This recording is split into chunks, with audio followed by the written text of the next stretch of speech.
Today's moot, context. You are a school principal and a leading board member at a moderate decile school. Students at the school are unhappy that the general culture is harsh towards members of the LGBTQI community. There is pressure and demand from both other board members, students, and public for change. Students are demanding things such as gender-neutral toilets, LGBTQI studies as a compulsory subject, active support from the school via funding LGBTQI protests, as well as leniency towards the dress code so some students may feel more welcome. Alternatively, the school can ignore these requests. This House would choose to make as many changes to the school regarding LGBTQI as possible. First, from the affirming team, Kaiden Chan as first speaker. You may start when you're ready.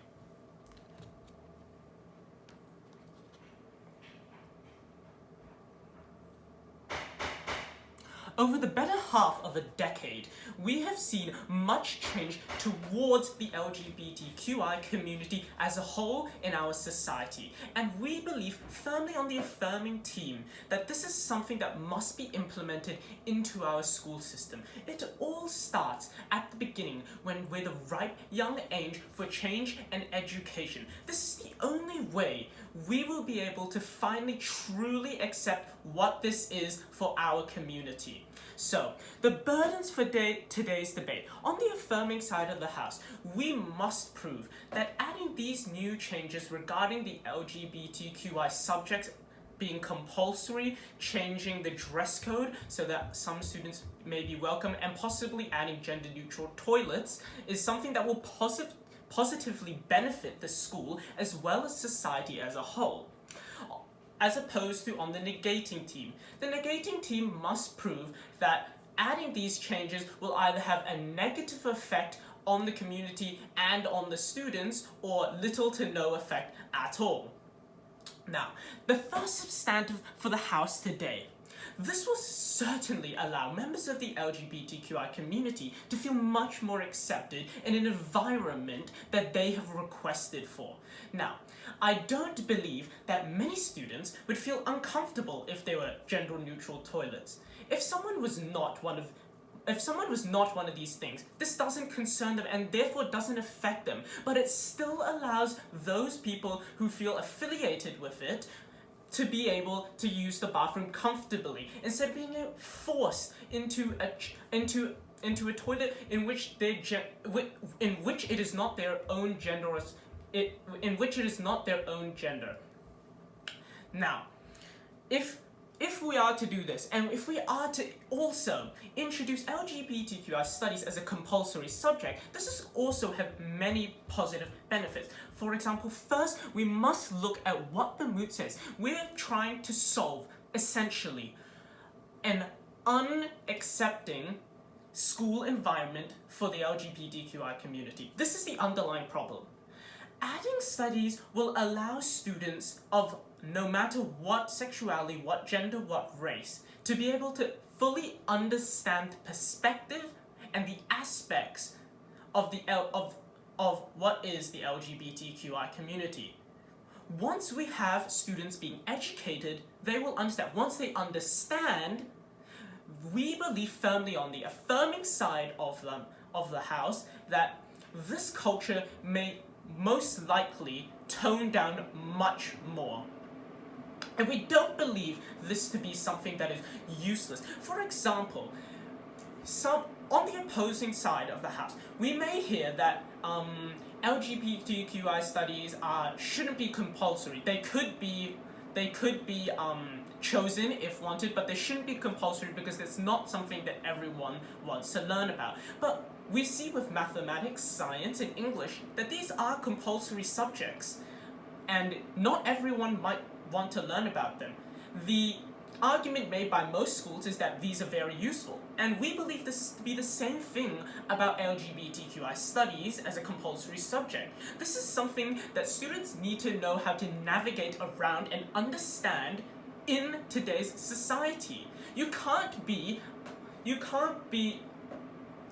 you can't be you can't not know about these things when working in the real world. This has become a part of our society and is important for all students across the world, and especially at our school where there is a harsh culture towards it, for students to understand what it means. Now, my second substantive, although it may come off as selfish, is actually public praise. We are a leading board member. This means we're looking out for the school, and that includes funding. Recently, we haven't seen many other schools do any of these changes at all across the world. If we're one of these first schools to finally accept the LGBTQI community and their students, we will get public praise. And with public praise comes news articles, news reporters, more students, more funding, possibly even from the government and from parents and from supporters. Because this is a school that is accepting of a school that is accepting of what in where other schools may not have accepted. This is good for the school no matter what. This will solve any crisis in which we may not be able to fund new toilets, or we may not be able to fund new teachers. Because this public image will be able to bring us so much more, including financial stability. Now, my third point is this is going to be the accepted normality in the near future. Eventually, all schools are going to have to make these changes. We are seeing protests all around the world in which we are learning to accept the LGBTQ community for what they are. So if we don't start now, we're going to fall behind. If we want to stick behind tradition, we're going to fall behind, and we're going to be seen as a school that's barbaric and a school that doesn't want to affiliate with the LGBTQI community, which will harm our public reputation, which will increase the harsh culture seen in our school. All we want as a leading board member is to see our school succeed in every way, shape, or form. That includes our students, that includes financial stability, and that includes public image. We must introduce these changes. We must allow our students to be able to learn about the LGBTQI community so that they may navigate well at school and after. It is important that we and everyone here knows what to do and what it means. Thank you.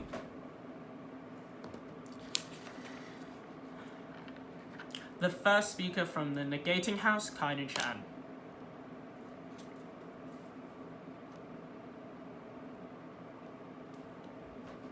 Essentially, what we've heard from the first speaker of the affirming team is, we want changes. It's going to make the school better, blah, blah, blah. But this is simply all theoretical.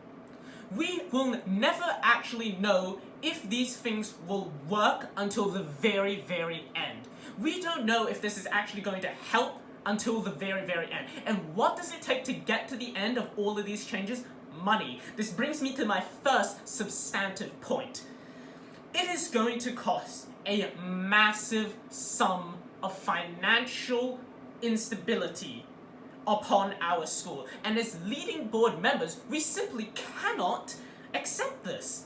The fact is, we are a moderate decile school. We're not a private school. We cannot demand more funding from parents. We cannot pull money from the banks. The fact is, we still rely on half of our funding from the government.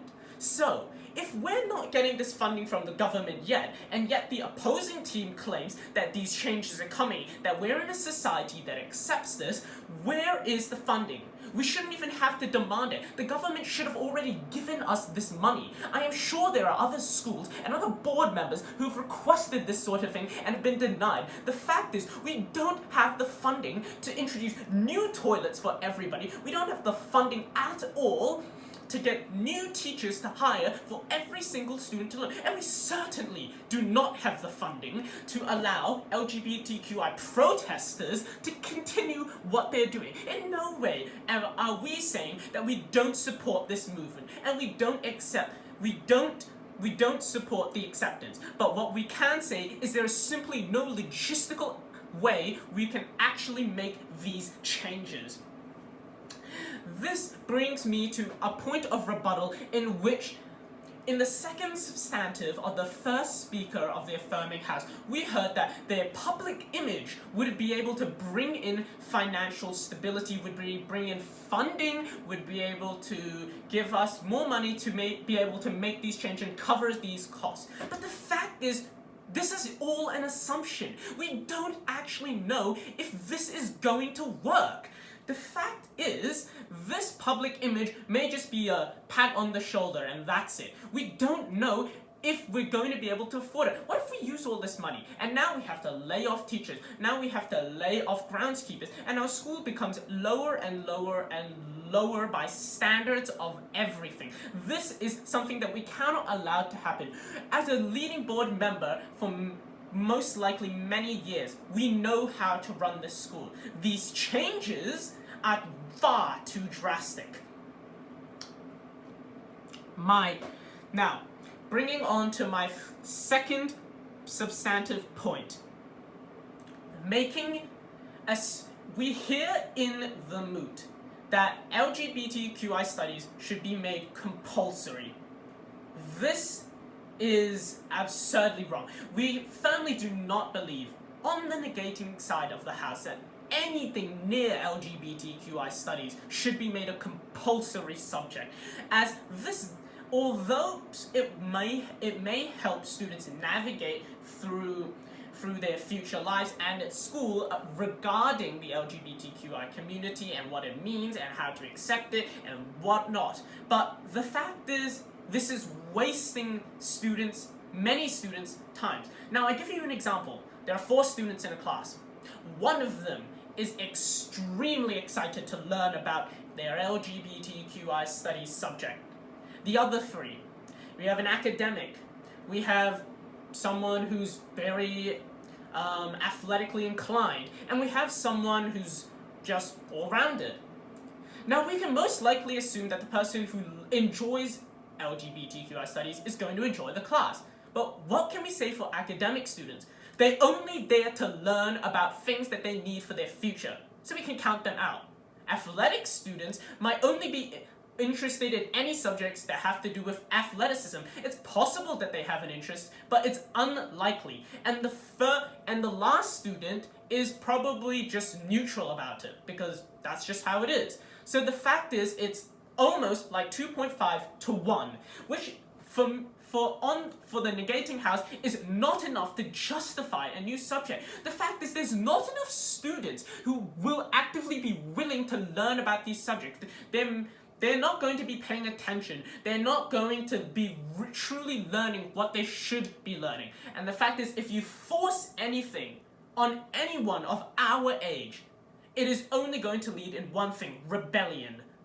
All children and teenagers our age don't want to be forced to do anything. And when you do force them, they're going to rebel. They're not going to want to do it. They're not going to want to learn. In fact, this could actually have a much more detrimental harm regarding the LGBTQ community at schools. It could go from harsh to terrible. It's not going to solve anything. The underlying problem is the students, not the school system. The school doesn't need to change. It's the students that need to change. You can't blame the school. You need to find a way on the affirming side of the house to prove that students will actually change. Find a new way that doesn't cost extreme amounts of money to solve the students' problem.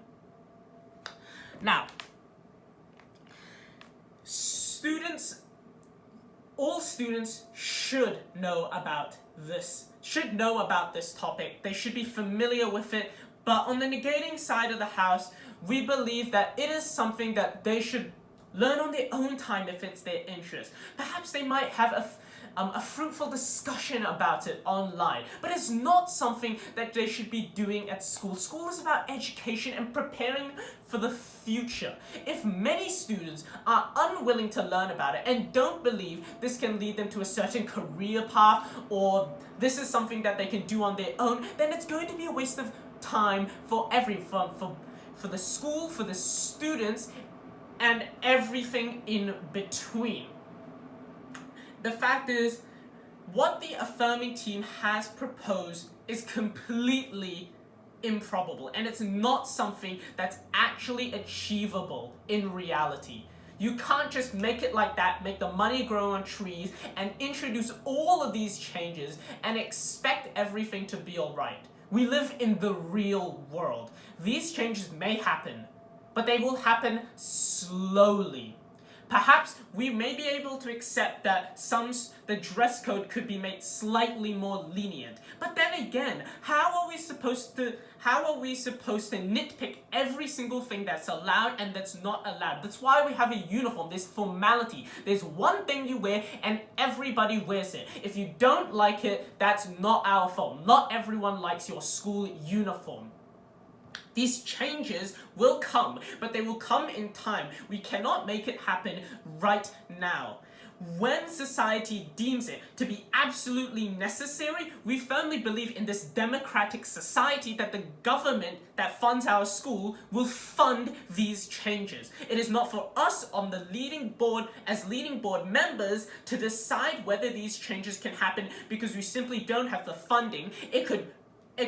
Introducing a compulsory subject could actually be detrimental to the general culture regarding the LGBTQI community, and for this reason, we firmly do not subsume with the moot.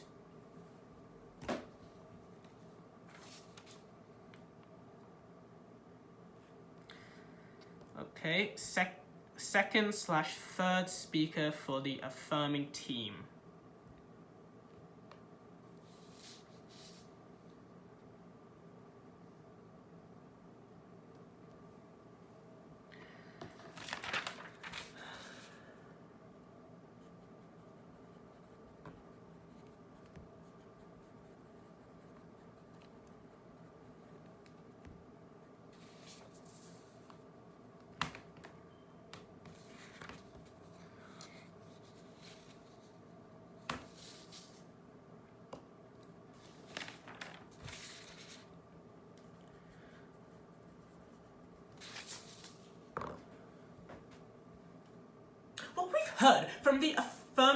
What we've heard on the affirming side of the team is that we want to be able to create a culture in which everyone is accepted for what they believe in and what they stand for.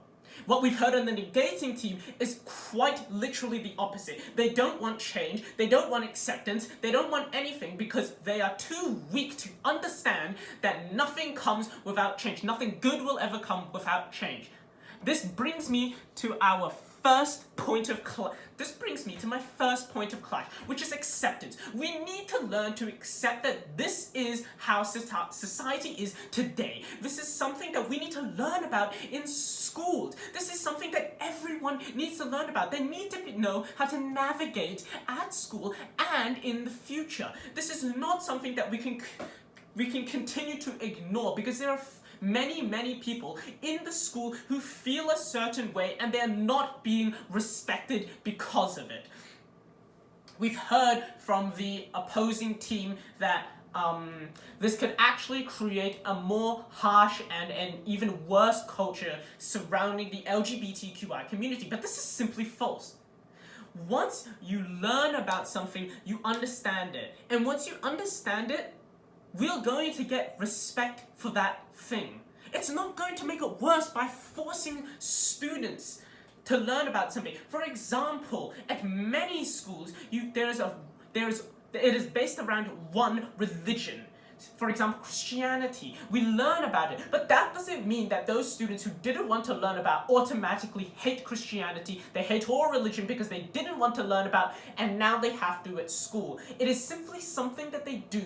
They might not like it, but they've accepted it. And this is what we're aiming for by introducing LGBTQI studies as a compulsory subject. We want students to be able to understand, we want students to be able to learn so that they may better know how to navigate at school surrounding this topic. Now, my second point of clash is the funding. This has been a large aspect of today's debate, and what we've heard from the negating team is that we're not going to have the funding, the government needs to fund us this money when it's simply not logistical to be able to afford these changes.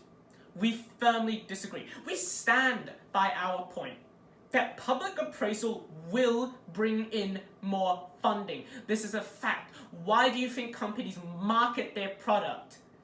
The school is our product. As a leading board member, I cannot stand here and be told that public image and representation does not bring in money. Why do you think schools with a good reputation have so many students and have so much money? It's because of their public image. This is what we aim to do at our school. We must introduce these changes. Therefore, the public eye will know that we're accepting of the LGBTQI community, and perhaps, maybe just perhaps, that they will bring in more money. They will bring in more students, and this will allow us to continue funding these projects, funding these changes, so that students at our school, no matter what race, no matter what sexuality, no matter what gender, will feel accepted.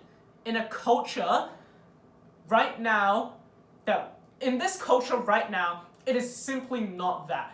People are being made fun of, people are being bullied for these things, and that's why we need to learn about it, and that's why we need to understand it. The fact is, the negating team has been strawmanning the entire argument, and it's based around money. They don't care about the students. It's all about the money for them. There wasn't enough money, but what's the point if you don't try?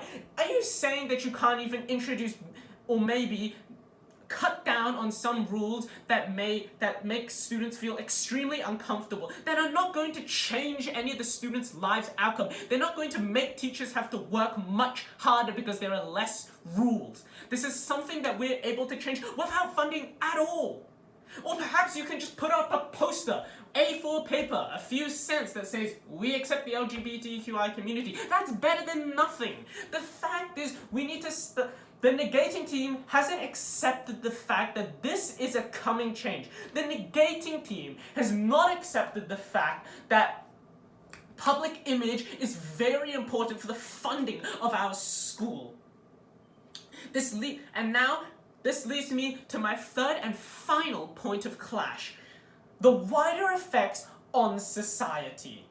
Now, we do realize that the overarching problem we're trying to solve today is that we want to recreate the culture surrounding the LGBTQI community at school to be much less harsh, more accepting, and more normalized. Apart from this, if we have students that learn about LGBTQI studies, every student, if we have students knowing that there are gender-neutral toys, if we have students knowing that they may be able to dress a little deviated from the school uniform because it makes them feel accepted at school, it makes them feel comfortable at school, we're going to see these same students grow up to be people who are accepting of everything. We're going to have students that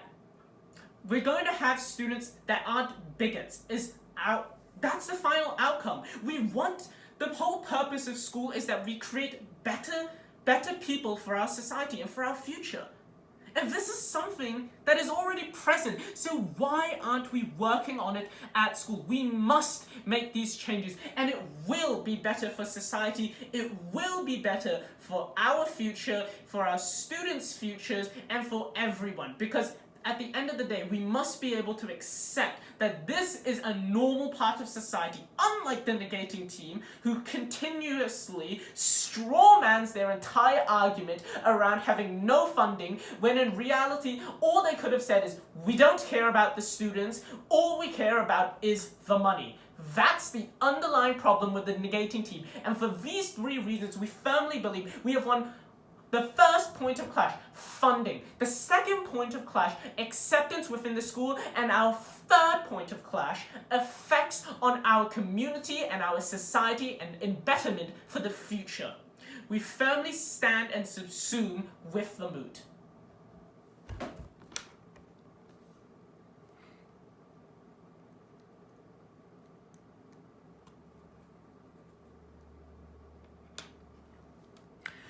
We have heard little to nothing actually from the affirming team. They say they want to make changes. They say it's going to be better for the students. They say it's going to be better for the future. But the fact is, we haven't heard a single plan. I haven't seen a single way or heard anything about how the affirming team actually wants to integrate these changes into our school.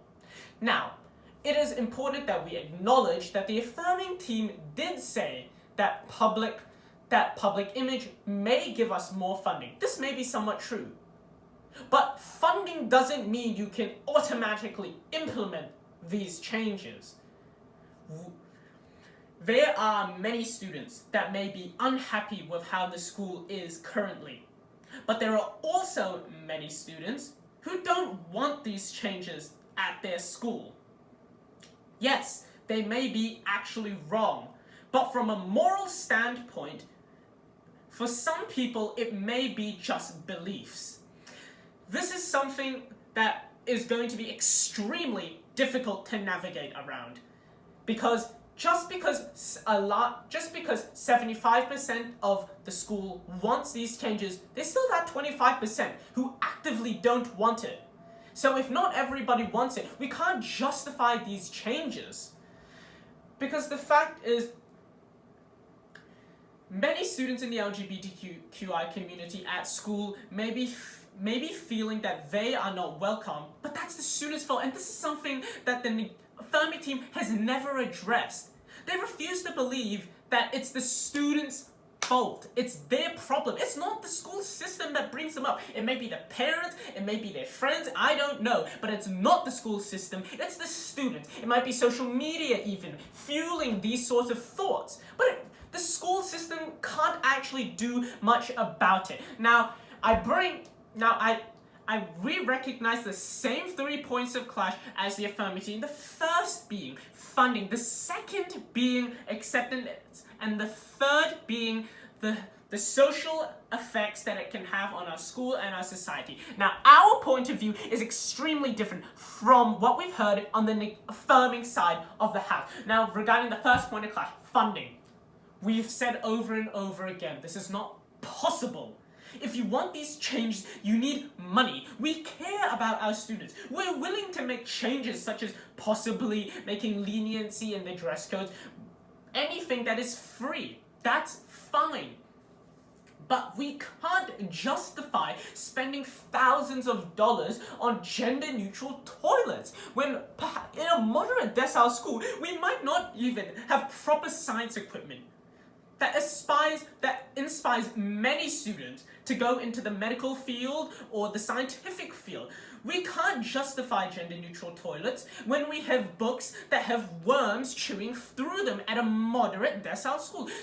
The affirming team doesn't realize that this is not a private school. We don't have an infinite source of income. We get our income and funding from the government and from our parents, split 50-50. If the people really wanted these changes, the government, which is essentially controlled by the people, it's for the people, would fund these projects for us. And until then, we should wait. We should not spend our funding much needed in other places. Because the fact is, this doesn't actually help their academic education. So, acceptance is the second point of clash identified within today's debate. We still strongly stand by our belief that forcing students to learn about gender studies cannot be a good thing. If you force anyone our age, it can't be a good thing. They're not going to want to learn about it actively. They're not going to want to truly understand like what you've told us before. Now, the fact is, it may help a small minority of students feel more welcome. It may help a very small amount of students feel like they have learned something brand new and they want to accept the LGBTQI community because of what they've learned at school. But the fact is, thoughts and beliefs about the LGBTQI community and opinions about it, their foundation is from from their families, what they've been taught, and what they've known for years. Just because you teach it at school doesn't mean they're going to deviate from it. Another example perfectly would be if I was raised in a Muslim household and I went to a Christian school, I'm being taught about Christianity possibly every day at school. This doesn't mean that I'm going to switch to Christianity eventually, because that's not how it works. Our opinions lay about a foundation of our family values on these topics. This can't be deviated so easily just by learning about it at school. And if we're being forced to learn about these things and people don't want to learn about them, then this is going to create an immense backlash on the students who very much requested and demanded these things. The fact is, this could be very, very good for our school, but in reality, it's not going to work. Logistically, there is no real way for us to be able to introduce these frankly absurd demands into our school without critical backlash from everyone who isn't already demanding for it. We prefer to stay with the status quo, and that way we don't use so much funding that we don't actually have. Now, our third point of clash is the blow-on effects to society and to our future and for our students. Once again, this essentially falls under the second point of clash of acceptance, in which if students are forced to learn about it, they're not going to actually want to understand it, they're not actually going to care, and this may create students actually that don't want to accept it at all. They're never going to, because all they know about it is, it was something that I didn't like at school and it was something that I had to learn about. That's the students you're going to end up raising into our society. We should leave these sort of topics to the families, to the parents, to social groups, but not the school. The school shouldn't intervene with what people believe in and what they should think about these topics. Regardless of if it's morally correct or not, these are thoughts, and these are thoughts and opinions which schools should have no jurisdiction in changing. It is the same as religion. It is the same as religion, it's the same as so many things, because even if something is right, you can't force it onto someone else. That's just going to make them hate it even more. They need to learn on their own. When they're going through life, they need to know on their own that perhaps it's not right to make these comments, perhaps this is how we should treat everyone equally. It shouldn't be enforced in school. It's just dystopian and dogmatic. As a leading board member on the negating team, we cannot justify any of these changes at all, except possibly having some leniency in our school rules to help students feel more welcome. But the fact is, there is no funding. We're going to create students who don't accept people in the LGBTQI community even more by forcing them to learn about it, and the flow-on effects on society can either be good or they're just going to be terrible, which is why we believe we should stay in the status quo. I am proud to negate. Thank you.